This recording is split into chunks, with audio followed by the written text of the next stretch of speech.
Então o que nós vamos tratar de fato nessa aula? Eu vou dar os conceitos gerais aí de anticorpo, o que a gente precisa saber para entrar de fato na aula. Falar sobre a estruturação molecular dos anticorpos, que é o ponto mais importante dessa aula. E por fim eu vou falar os tipos de anticorpos que o nosso organismo produz, tá ok? Então vamos começar aqui conceituando os anticorpos.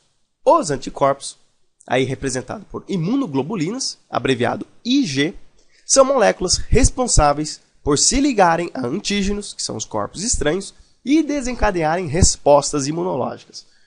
Para facilitar o nosso entendimento, vamos olhar esse esquema aqui. Então vamos supor que nós temos um micro-organismo, e esse micro-organismo ele possui alguns antígenos de superfície ligados a ele. E esse mesmo micro-organismo também é capaz de secretar alguns antígenos, aí no caso, toxinas. O que os anticorpos vão fazer com os antígenos?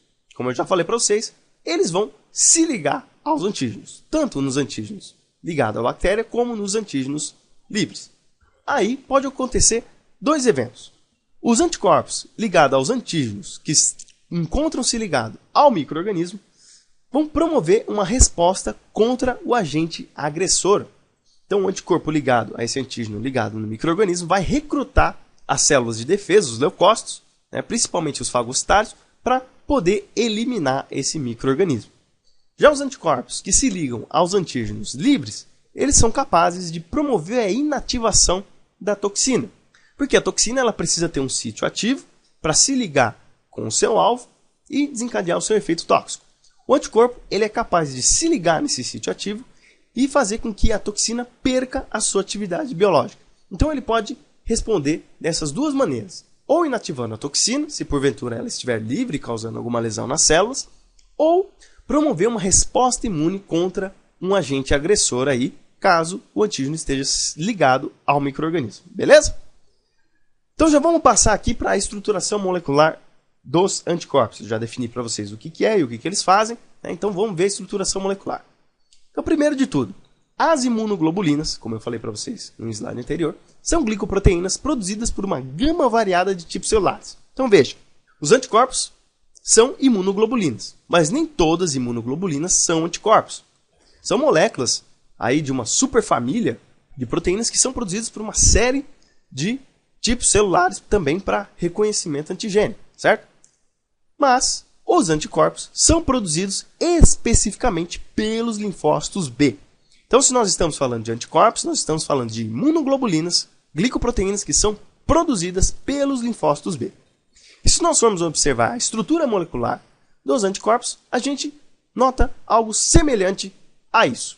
Então a gente vê que nós temos duas cadeias aqui, tá certo? Uma cadeia aqui, grandona, e essa outra cadeia aqui. Uma é o espelho da outra. Então o que é do lado esquerdo é do lado direito, tá certo? E como isso é uma proteína, ela tem duas extremidades, a amino-terminal e a carboxy-terminal.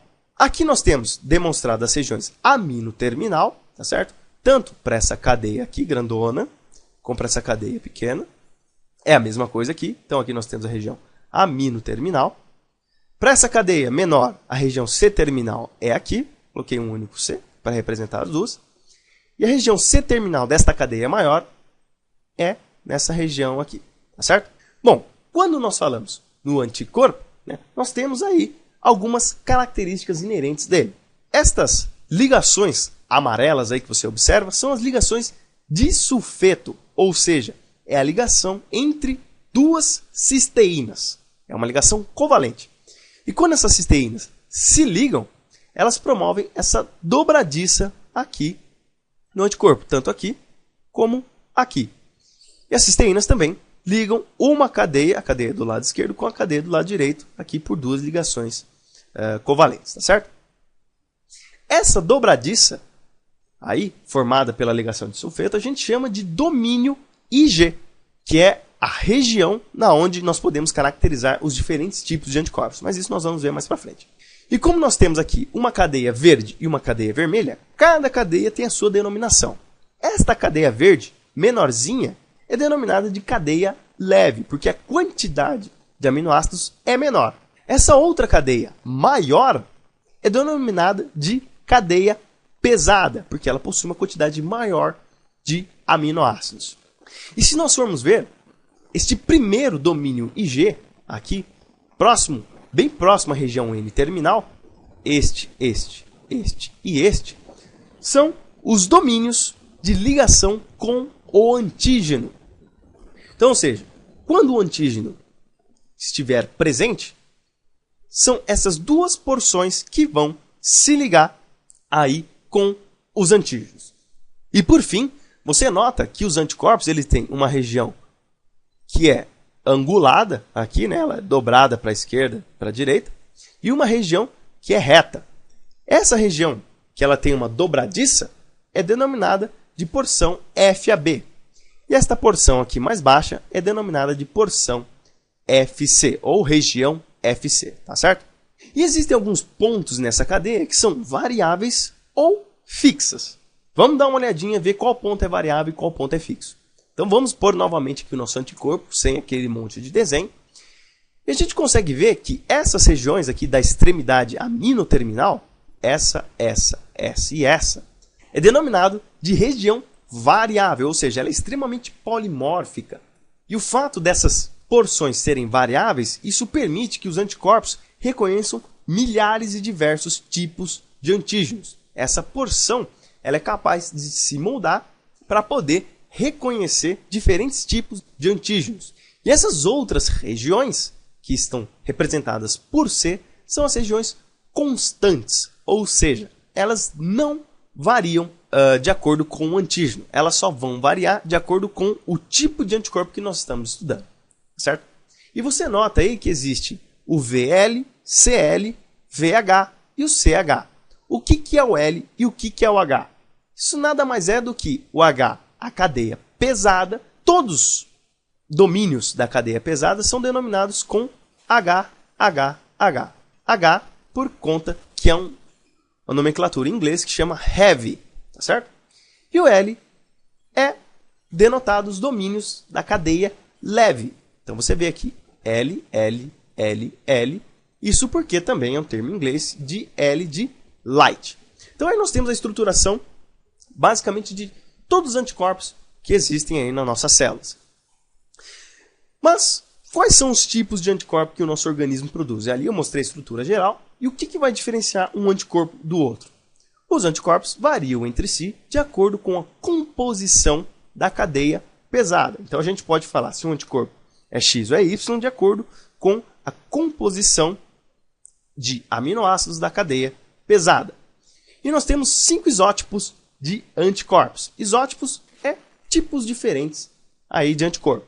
Nós temos as imunoglobulinas A, representada aí por IgA, imunoglobulina D, representada por IgD, imunoglobulina E, representada por IgE, imunoglobulina G, representada por IgG, imunoglobulina M, representada por IgM. Só uma observação. Quando nós formos abreviar o nome dos anticorpos, sempre a primeira letra, que é de imuno, é maiúscula.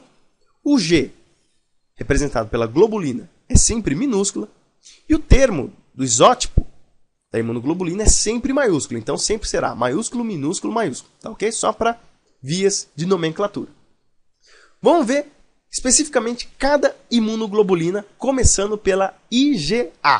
Vocês têm aí a IgA. Nota que ela é muito semelhante àquela estrutura que eu mostrei para vocês dos anticorpos de um modo geral. Só que nós temos duas imunoglobulinas ligadas entre si por intermédio desse quadradinho vermelho que é denominado de cadeia J. Certo? A imunoglobulina A, nós temos dois subtipos dela, que é a IgA1 e a IgA2. A cadeia da imunoglobulina A é a cadeia alfa, então a cadeia pesada da imunoglobulina A, a IgA, é sempre a cadeia alfa. Ela pode apresentar características de monômero, dímero ou trímero. Aqui, neste desenho que vocês estão observando, é um dímero, ou seja, duas imunoglobulinas ligadas entre si, por intermédio da cadeia J. E a imunoglobulina A, ela é responsável pela imunidade das mucosas. Então, ou seja, em toda região onde existe mucosa, por exemplo, boca, bexiga, vagina, os anticorpos que são secretados aí nestas células é a IgA. Ela que é responsável por defender as mucosas contra os agentes agressores, beleza? Bom, e a imunoglobulina D? O que ela é? Aí nós temos aí a representação da imagem dela. Ela não possui nenhum subtipo, então ela é apenas IgD, não tem nenhum outro subtipo. A cadeia pesada da imunoglobulina é a cadeia delta, então ela é caracterizada pela cadeia delta. Ela sempre vai apresentar essa característica de monômero, certo? A imunoglobulina D não se sabe muito bem o que ela faz, mas sabe que ela é um receptor antigênico de célula B inativa. Então, quando a célula B está inativa, existe a presença aí da IgD na célula B, beleza? Imunoglobulina E, também representada aí do lado direito. Ela não possui nenhum subtipo. O que denota a imunoglobulina E é a cadeia pesada epsilon. Ela também está sempre na característica de monômero e ela responde à hipersensibilidade imediata. Então, pessoas que são alérgicas a uma série de produtos, quem vai desencadear um evento alérgico é a IgE, beleza? A imunoglobulina G também é representada do lado direito aí. Ela possui 4 subtipos, que vai de 1 a 4. A cadeia pesada da imunoglobulina G é a cadeia gama.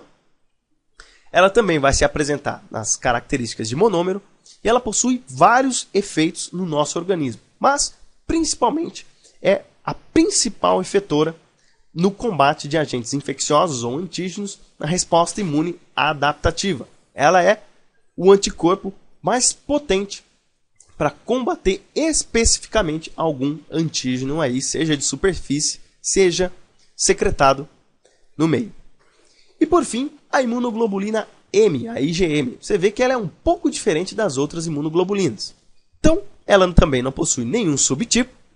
O que denota a IgM é a cadeia pesada micro. Ela está numa estrutura de pentâmero, ou seja, ela possui 5 imunoglobulinas grudadas entre si por intermédio da cadeia J, certo? E uma coisa importante, ela possui 3 domínios Ig na cadeia pesada. 1, 2, 3. É a única diferença em relação à quantidade de cadeias pesadas da imunoglobulina M em relação às outras imunoglobulinas. E o que a IgM faz? Ela tem a capacidade de ativar o sistema complemento para poder combater aí os agentes infecciosos. Mas também ele é capaz de inativar uma série de toxinas e ela tem uma valência muito grande porque ela consegue se ligar com uma quantidade enorme de antígenos de uma única só vez. Beleza? Bom, então foi essa aí a quinta aula de imunologia, foi essa referência que eu utilizei, a referência clássica do ABAS de imunologia celular e molecular. Espero que vocês tenham gostado dessa aula. Se vocês gostaram, eu peço que deem joinha, me ajude a divulgar aqui os vídeos no YouTube. Quanto mais joinhas vocês me derem, mais o YouTube me enxerga e mais ele divulga os meus vídeos. E se vocês quiserem participar, acessem lá o grupo do Facebook da Escola de Ciências da Vida. Toda a informação está aqui no descritivo desse vídeo, a página, o grupo, o meu Facebook. Beleza? Então é isso aí, espero que vocês tenham gostado. Forte abraço a todos e fiquem com Deus.